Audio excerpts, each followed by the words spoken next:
O Senhor esteja convosco. Ele está no meio de nós. Proclamação do Evangelho de Jesus Cristo segundo Lucas. Glória a vós, Senhor.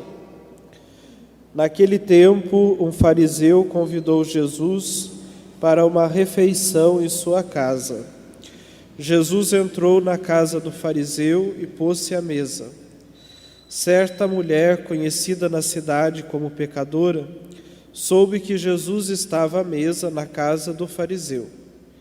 Ela trouxe um frasco de alabastro com perfume e, ficando por detrás, chorava aos pés de Jesus. Com as lágrimas começou a banhar-lhe os pés, enxugava-os com os cabelos, cobria-os de beijos e os ungia com o perfume. Vendo isso, o fariseu, que o havia convidado, ficou pensando: se este homem fosse um profeta, saberia que tipo de mulher está tocando nele, pois é uma pecadora. Jesus disse então ao fariseu: Simão, tenho uma coisa para te dizer. Simão respondeu: fala, mestre. Certo credor tinha 2 devedores, um que lhe devia 500 moedas de prata, o outro 50. Como não tivessem com que pagar, o homem perdoou os 2. Qual deles o amará mais? Simão respondeu: acho que é aquele ao qual perdoou mais. Jesus lhe disse: tu julgaste corretamente.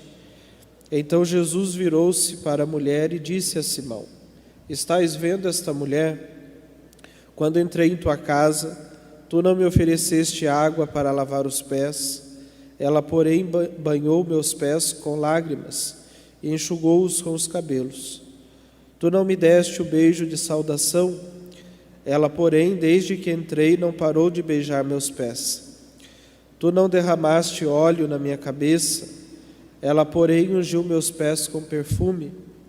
Por essa razão eu te declaro os muitos pecados que ela, porque ela mostrou muito amor. Aquele a quem se perdoa pouco, mostra pouco amor. E Jesus disse à mulher: teus pecados estão perdoados. Então os convidados começaram a pensar: quem é este que até perdoa pecados? Mas Jesus disse à mulher: tua fé te salvou. Vai em paz. Palavra da salvação. Glória a vós, Senhor.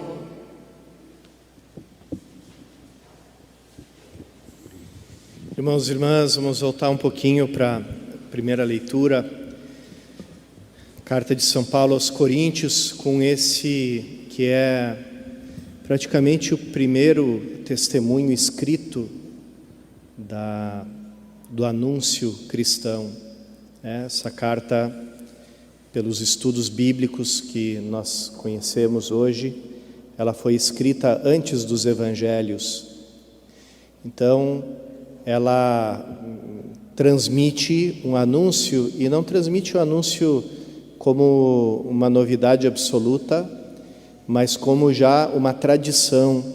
De fato, São Paulo usa uma fórmula muito conhecida para indicar que o que ele vai falar é uma tradição, aquilo que eu mesmo tinha recebido. São Paulo, nesse trecho da primeira carta aos Coríntios, o primeiro é o testemunho das Escrituras, quer dizer, o testemunho que o Antigo Testamento dá a respeito de Jesus. Conhecendo a história da salvação, conhecendo o mistério pascal, paixão, morte, ressurreição, ascensão de Jesus, a gente encontra no Antigo Testamento toda uma preparação, toda uma espera e todo um anúncio para aquilo que ia acontecer. Então, já a própria palavra de Deus, a própria Escritura é a primeira a dar testemunho de Cristo. E isso é muito importante. Jesus vai dizer no Evangelho segundo São João para os fariseus, para os doutores da lei: eu não recebo testemunho de homem, né? Não recebo testemunho de ser humano. Quem dá testemunho de mim é o Pai que me enviou. Então, muito importante esse primeiro testemunho de Cristo dado pelas Escrituras. Santo Agostinho, ele até dentro desse mistério, do qual também fala São Paulo, daqueles que não acreditaram em Cristo e continuaram no Antigo Testamento, nossos irmãos mais velhos do judaísmo, ele vê nisso um fato providencial, porque ele diz: eles são a prova, porque se todos eles tivessem se tornado cristãos, alguém poderia dizer, esses livros do Antigo Testamento foram escritos de propósito pelos discípulos de Jesus para anunciar uma coisa que na verdade já tinha acontecido. Teriam falsificado a Escritura para ela fazer coincidir com Cristo, com a vida de Cristo, com o mistério de Cristo. Como os nossos irmãos mais velhos não abraçaram a fé cristã e mantiveram as Escrituras, eles se tornaram, por assim dizer, os guardiães desse testemunho, porque não são suspeitos de alterar nada, mantêm a Bíblia do jeito que ela é, o Antigo Testamento do jeito que ele é, e nós cristãos vemos nesse Antigo Testamento de uma forma muito clara que todo ele converge para Jesus Cristo. Esse é o primeiro testemunho. O segundo testemunho é o testemunho dos apóstolos, quer dizer, daqueles que viram o ressuscitado, daqueles que tiveram a experiência de Cristo ressuscitado, não só viram o túmulo vazio, mas tiveram os seus encontros com Jesus Cristo depois da sua ressurreição. E não são poucos aqueles que viram. São Paulo chega a falar de um evento que não é muito claro, não se sabe muito claro do que está falando, se ele coincide com alguma daquelas aparições de Cristo contadas nos Evangelhos, ou ainda é uma outra que não está nos Evangelhos, de 500 irmãos ao mesmo tempo, discípulos dele ao mesmo tempo. E cita nomes de pessoas, alguns que já morreram, outros que estão ainda vivos, ou seja, vocês podem perguntar para eles, eles vão dizer: realmente eu vi o Senhor depois da sua ressurreição. Então, além do testemunho da Escritura, do testemunho do Antigo Testamento, existe o testemunho dos discípulos de Cristo, que viram Ele. Esse testemunho, irmãos e irmãs, é reforçado pelo fato de que nenhum discípulo de Cristo ganhou nada por anunciar a ressurreição do Senhor. Pelo contrário, a comunidade judaica foram perseguidos pelo Império Romano, a grande maioria deles.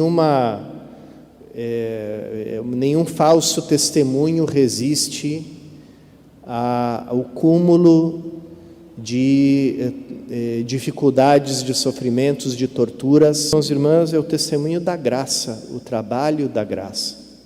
São Paulo, ele se coloca como o último dos apóstolos, aquele que é menos digno de levar o nome de apóstolo, porque antes de ser apóstolo ele era um perseguidor dos cristãos. Mas a graça trabalhou nele de uma forma tão poderosa que aquele que era para ser dos últimos se tornou um dos primeiros, porque foi aquele apóstolo que trabalhou mais do que todos os outros. São Paulo fala isso sem nenhuma falsa modéstia e atribui isso tudo à graça de Deus. Não fui eu que trabalhei mais que todos, foi a graça de Deus comigo. Então, o testemunho, a presença da graça na vida de São Paulo, nas obras dele, no anúncio que ele faz, é um testemunho fortíssimo do Cristo ressuscitado, aquele que dá a Paulo a graça para ele ser esse apóstolo que ele é. Cristo também fala de um testemunho do amor, e um testemunho do amor que é aquele amor que brota e que surge da misericórdia de Deus. Mais uma vez ele usa essa imagem que ele usou na parábola, se a gente ainda se lembra, né, do último domingo, o homem que devia uma enorme fortuna e tinha um colega dele que devia algumas moedas. Aqui Jesus também fala de uma dívida grande e de uma dívida pequena. Aquele que tem uma dívida pequena e é perdoado não mostra tanto agradecimento. Mas se uma pessoa é perdoada de uma dívida imensa, ela deve mostrar uma maior gratidão. E a prova que Jesus diz de que aquela mulher, apesar dos seus muitos pecados, foi perdoada por Deus, é a forma amorosa como ela se comporta, é a forma de alguém que recebeu misericórdia, que recebeu perdão. E essa vida e esse comportamento cheio de amor, cheio de gratidão, é mais um testemunho, de que a misericórdia de Deus é infinita e Ele pode perdoar todos os pecados, por piores que sejam na vida de uma pessoa, e esse perdão se manifesta justamente no comportamento cheio de amor, cheio de gratuidade, cheio de generosidade. A gente pode lembrar essa bonita obra da literatura, né? Os Miseráveis, aquele personagem que passou anos preso nas piores condições e é acolhido na casa de um bispo, e durante a noite ele rouba, né, os castiçais e os objetos de prata do bispo, e é pego pelos guardas, e quando retorna, o bispo diz: não, fui eu que dei de presente para ele todos esses objetos. E os guardas perguntam: tem certeza? Sim, tem certeza, fui eu que dei para ajudar ele.